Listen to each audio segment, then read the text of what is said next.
Hello fellow artists, welcome to today's video. I'm finally starting a new project and this is the beginning stage of planning and testing things out. So I begin by setting up. I start stretching the canvas. I am not a pro at this, however I've been doing it for about a year or so. But if you have a better technique than what I'm doing, please let me know. I usually staple each side first once, then progressively add more staples. Usually I will do 2 or 3 staples on each side from the first one and mirror that on the opposite side. And just keep going until I reach the corners. I was told to leave about a palm's length of no stapling to be able to tuck the canvas in and then staple it.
I start with pencil and graphite, and then I go over it with a watered down blue acrylic paint to test how that would work out.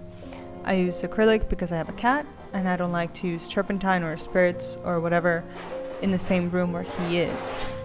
Though when I do have to varnish, I do have to restrict the studio to him for about a few days until the smell is gone. Pretty much the same with glazing, with using liquid and these sort of solvents, or not solvents, just these sort of mediums.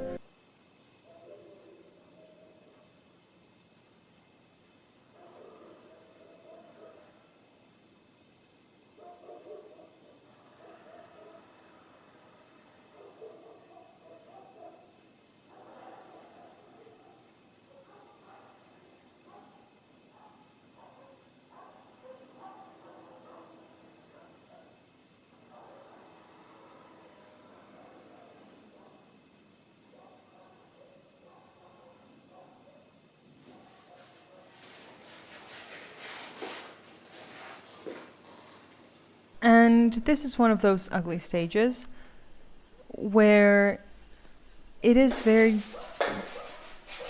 important to go through and to accept, because for a while it might seem a bit disheartening, but it's also a very beautiful process, I'll say.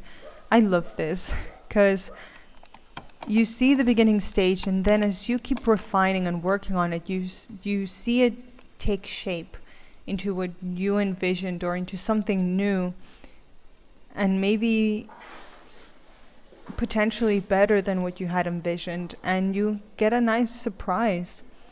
And if you don't, then it's okay. You can work on it again, or you can learn from it and do better for your next painting. And that's pretty much a lot of the journey that I've taken with my paintings. I've had a lot of paintings that I've kept redoing or reworking, and it was worth it.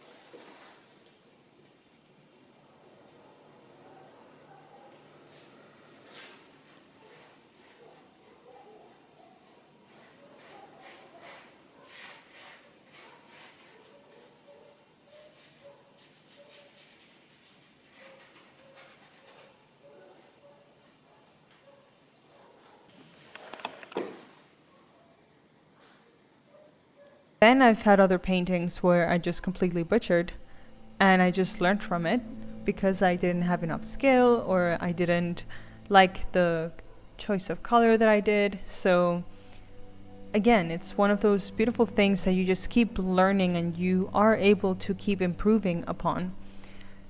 And I love that. And painting is one of those things that just immerse me so much in the process that time just goes by very, very differently.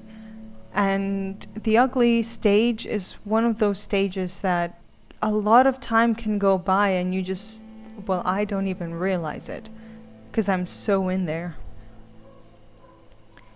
And a lot of the things that I love about painting is, well, the medium itself. It's a gorgeous medium, very versatile. And I love the process. I love the way that it builds up. I love the changes it undergoes. And it's one of those things that give me purpose. Not the painting itself, but the message I get to portray, the discovery I get to go through, the research behind each and every single painting that I do. The research that goes behind each painting, either psychologically or philosophically, is very enlightening, and I'm able to shape myself a little better or understand things a little better. And sometimes it just outright confuses me. And that's also one of those things that is beautiful about it, about learning. And many times I'll get wrapped up in a place of research and just get stuck on how to portray certain ideas and concepts. So it's kind of difficult to sometimes get out of that. But once I'm able to figure something out, then I really want to do it. Going through these little tests and through these small and medium paintings, and then be able to go into the big painting, then it's a process that I really, really like.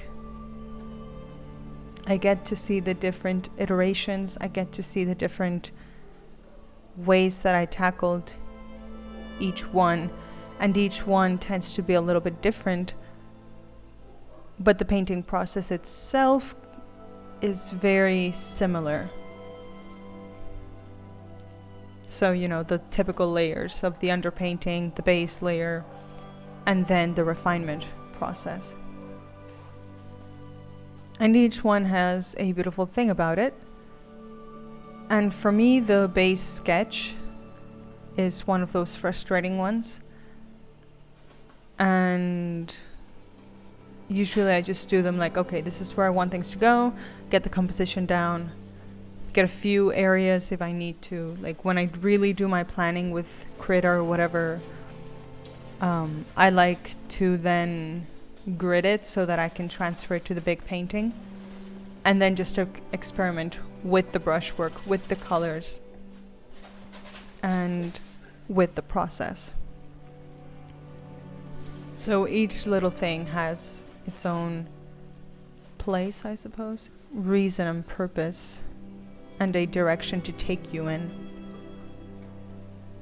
So I don't really like to call it the ugly stage, but oh boy, I went through a very ugly stage with this painting, and I am very happy in how it turned out towards the end. I know there are things that need to change, and I know that there are things I need to improve on. One of those being anatomy, especially those hands. My goodness. But it's fun and it's frustrating, but it lets me know what I need to continue learning. Not just, I need to learn painting, or I need to learn anatomy, I need to learn composition, but it lets me specifically know what about that subject I need to learn. So in this case, the hand, or hands actually, and perhaps some more fabric, more textures, like the spiderweb textures, or how to tackle them a little bit better where it's not so overpowering. Composition wise, I see that it's overloaded with the spiderweb, so I want to take some out and make it more dynamic and more interesting. So I know a few things now that I want to tackle for the final painting. So I will be taking it to the digital in Krita and refine it, get it to where I want it to be for the final painting. And that's what I'll be doing next, aside from taking a study session and just tackle hands. For the rest of this painting process, I'm going to leave you with the process and some background music for you to watch this come to life a bit more and come to refinement. So if you do like the final product, please give a like, please drop a comment about maybe your opinions on it if you'd like to. But let me know, more importantly, what you think about the ugly stage. What does it do for you? Because I think it's one of those that really require patience and really require that push on your part to not be discouraged and to just keep going. Because to me, it's a motivator to keep going, because I know that I can do better than that. So where can I take it? So yeah, so let me know in the comments what you think of it. If you'd like to drop me a comment as well about the painting itself, let me know. And subscribe for more videos. And I will see you on the next video. Thank you so much for sticking by. And I'll see you in the next one. Bye everyone. Happy painting.